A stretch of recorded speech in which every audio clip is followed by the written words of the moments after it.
I want to tell you the most interesting story in the world. Why a person becomes the person he becomes. Why a little boy or a little girl grows up to be the kind of person he or she becomes. Now, the estimates by the experts in this field are that most of us are using somewhere around 5% of our real potential. Some experts say as little as 1%. It means that we're only giving about 5% of ourselves to what we're doing, to our days, our work, our families, everyone we know, our entire environment. But it also means that we're only experiencing 5% of the fun, 5% of the joy, 5% of the rewards we could be knowing, or less. All the experts are agreed that in each of us, there are deep reservoirs of ability, even genius, that we habitually fail to use. Why? We know that most people desire by nature to succeed. But what is success? What is this word that has become so famous in the world? What does it mean? Most people don't know what success is all about. And since they don't know what it's about, they really don't know where to look for it. Success is really nothing more than the progressive realization of a worthy ideal.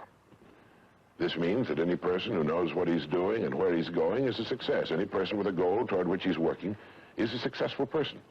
This means that the boy in high school who's working toward a diploma, or the boy in college toward a degree, is just as successful as any human being on earth, because he knows what he's doing, why he's getting up in the morning, and where he's going.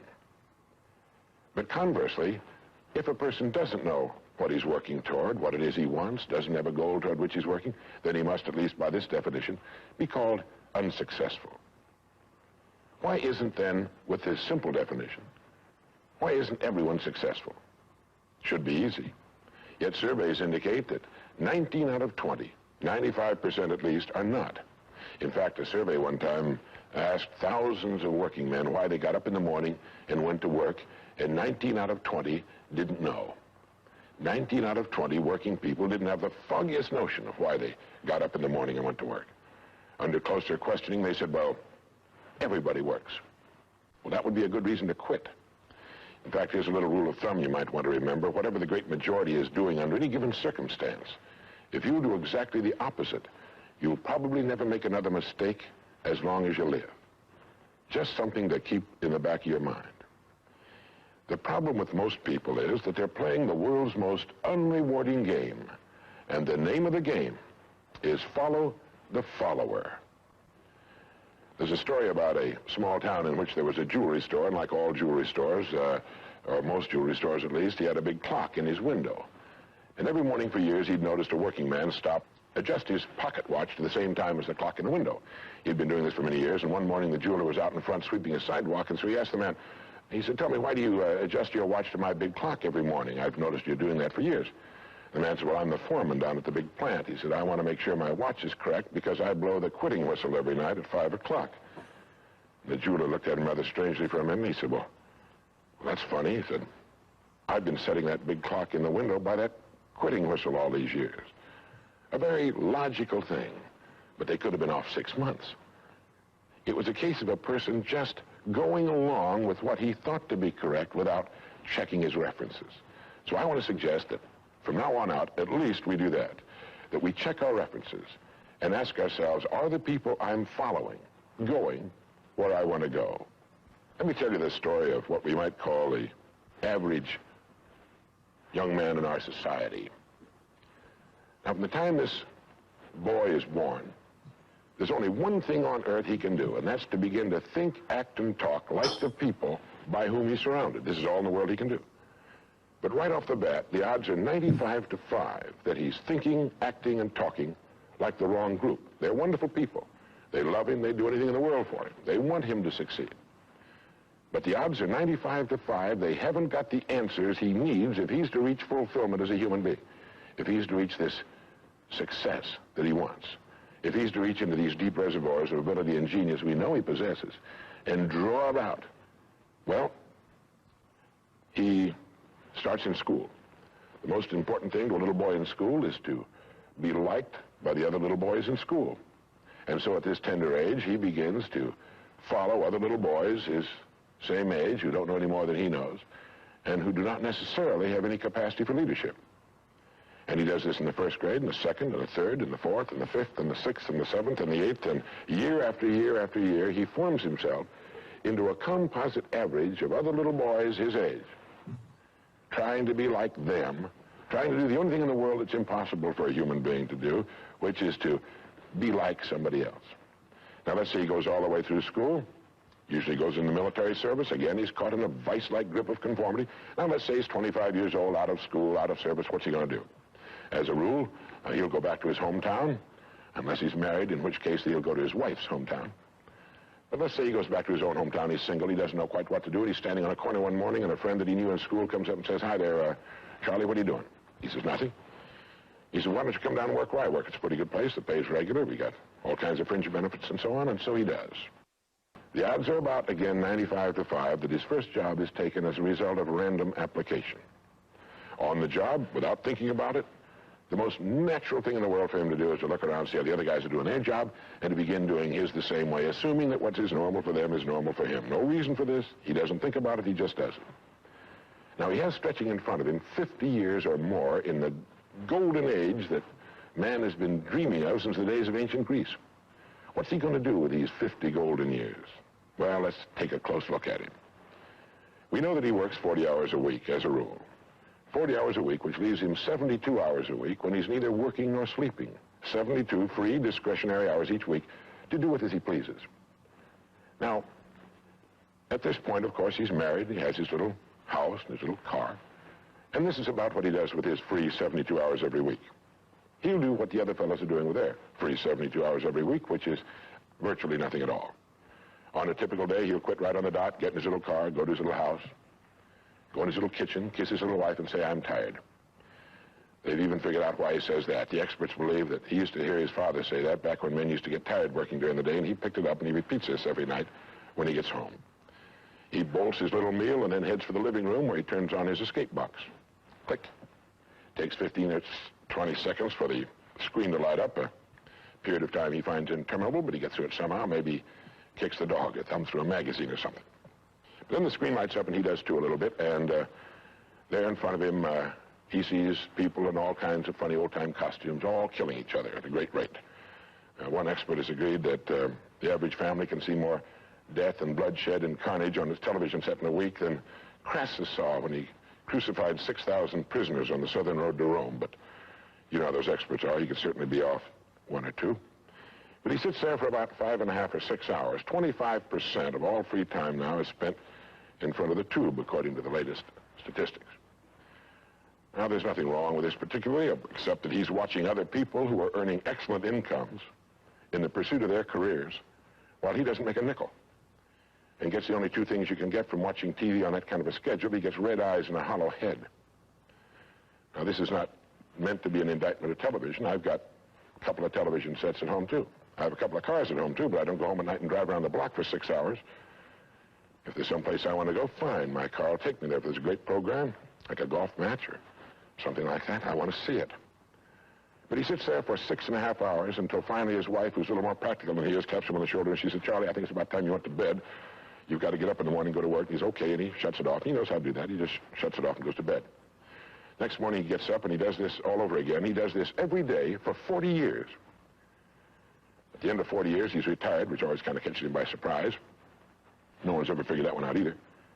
And then he dies at 85 or 90, the way medical science is moving us along, out of sheer boredom. Well, what's the problem? Is there a tragedy here? Not really, if that's the way Charlie wants to spend his life, our mythical, hypothetical young man. If he wants to spend his life that way, that's his business. He lives in a free society, he can do anything with it he wants. But there's a terrible tragedy here if he's living that way because of the total lack of a decision. If he's living that way simply because he's still doing what he was doing in the first and second grade, and that's going along with the fellows up and down the block on the unspoken assumption that they know how to live, then there's a real tragedy there, because they've never known how to live, not in all the recorded history of mankind. He never finds out who he is.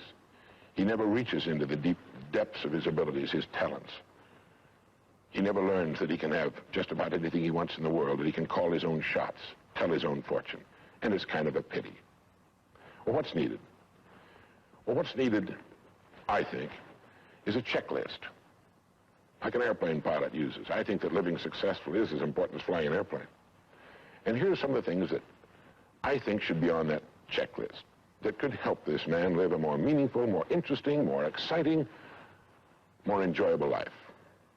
The first thing that he ought to have on his checklist, in my opinion, is the word a goal. A man without a goal is like a ship without a rudder. He doesn't know where he's going. He then belongs to that 95% that is just living day by day, month after month, like a starfish or an amoeba.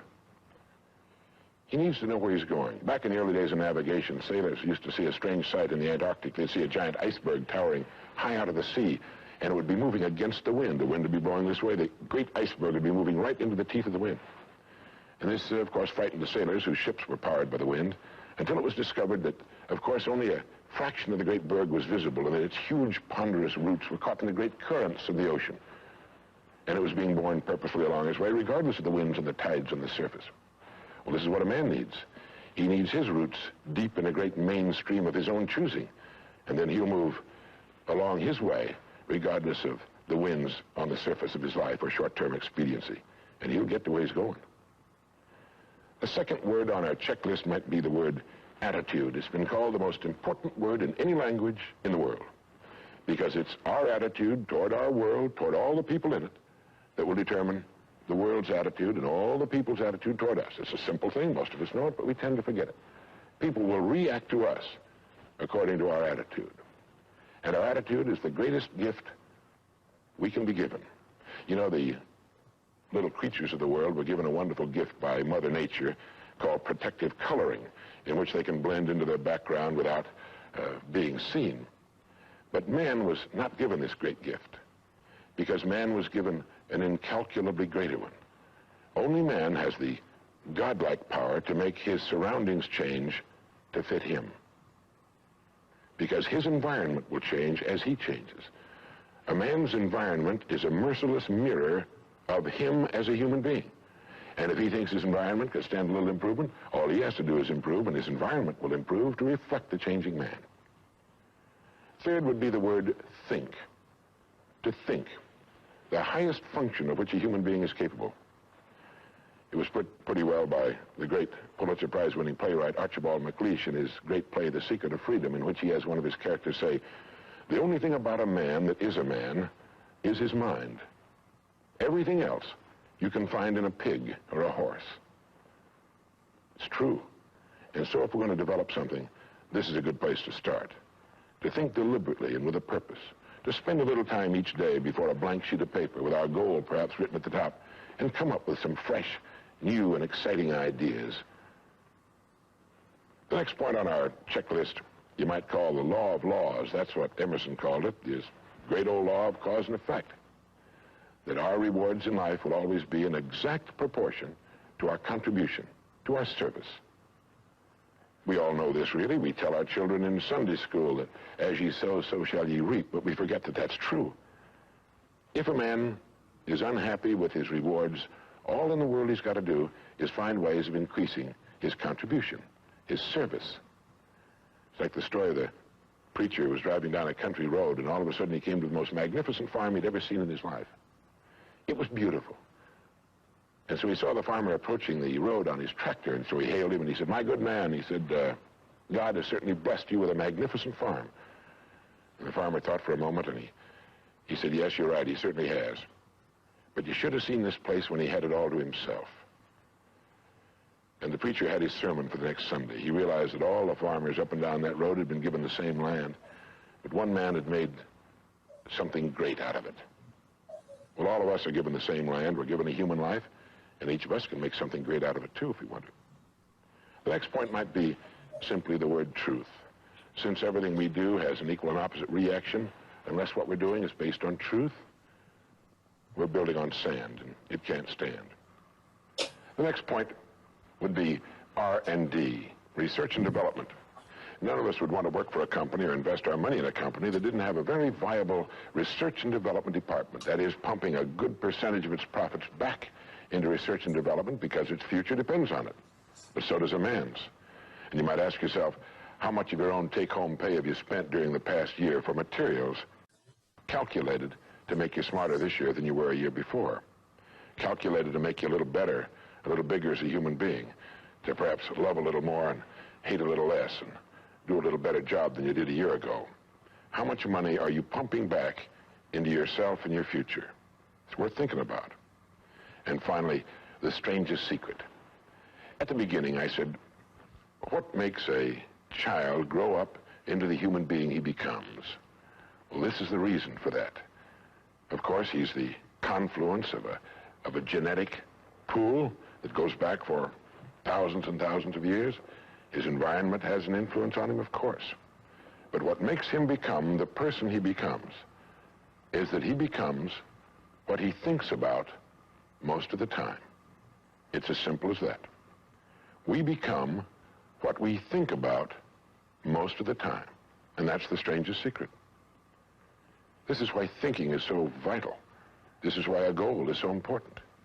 Because we will become that.